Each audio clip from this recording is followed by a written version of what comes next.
Ingat, tidak mudah mengubah sesuatu yang sudah diwariskan secara turun-temurun. Tapi semuanya itu hanyalah faktor kebiasaan saja. Dulu waktu masa kecil saya, belum ada celana dalam. Ya pasti yang di atas saya pasti lebih lagi. Biasa saja kita pakai celana, tidak pakai celana dalam, lari ke sana kemari, tidak masalah. Tapi sesudah orang tua saya mengajari saya itu, kalau laki-laki harus pakai celana dalam. Pertama nanti gigi resleting, ya karena ada waktu SMP sudah mau pakai celana resleting. Pertama itu. Kedua ya tidak bagus kalau sudah besar baru lari tidak pakai celana dalam. Mulai pakai celana dalam. Itu dulu tidak ada masalah tidak pakai celana dalam. Lama kelamaan kalau sekarang tidak pakai celana dalam seperti tidak bisa jalan. Bagaimana Pak Erlan? Iya. Itu karena sudah menjadi kebiasaan bahwa harus pakai celana dalam. Tapi orang tua kita dulu mana ada. Tapi mereka jalan dengan santainya saja. Itu apa? Itu kebiasaan. Kebiasaan yang dipertahankan lama akan menjadi budaya. Dan kemudian menjadi hal yang diwariskan kepada generasi berikutnya. Kita mau bahwa kita mewariskan sesuatu.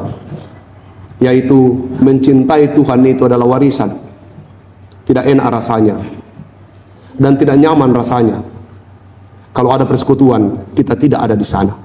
Atau anak-anak kita tidak ada di sana. Kita menjadi orang yang bertanggung jawab. Basisnya adalah keluarga. Untuk ibu-ibu, saya tahu ibu-ibu semua belajar tentang bagaimana tumbuh kembang anak. Tapi ingat, kenapa saya cerita tadi tentang celana dalam, tentu mungkin popo dan seterusnya.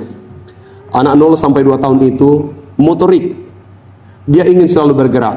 Dan banyak ibu-ibu yang tidak kasih bergerak anaknya. Akhirnya anaknya menjadi orang yang vakum. Umur 2 sampai 3 tahun masa mencoba. Semua kalau tidak dijilat, dipegang, dijilat, dilihat. Itu masa di mana ingin mengetahui segala sesuatu. Waktunya singkat, hanya 4 tahun saja. Masa berikutnya itu 7 sampai 11 tahun ini masa akil balik, di mana anak-anak sudah menggunakan logika. Dia tidak hidup lagi seperti anak kecil yang apa yang disampaikan itu yang diterima.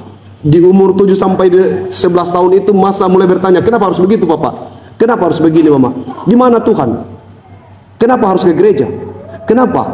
Dan kalau kita tidak mampu menjawab dan beri penjelasan tentang itu, maka dia akan menjadi anak-anak yang tidak tahu kenapa harus bertuhan. Masa-masa itu masa krusial, masa di mana orang sedang mempersoalkan segala sesuatu, kenapa harus begitu. Kalau usia 11, 12 tahun ke atas, itu masa akil balik. Dia hidup berdasarkan lingkungannya. Untuk itu masa 11 sampai 16 tahun itu, sampai 17 tahun itu, kita harus mengawasi lingkungan di mana anak-anak kita hidup. Kalau dia berada di lingkungan yang buruk, maka buruklah seluruh yang diterimanya. Kalau dia berada di lingkungan yang baik, maka baiklah semuanya.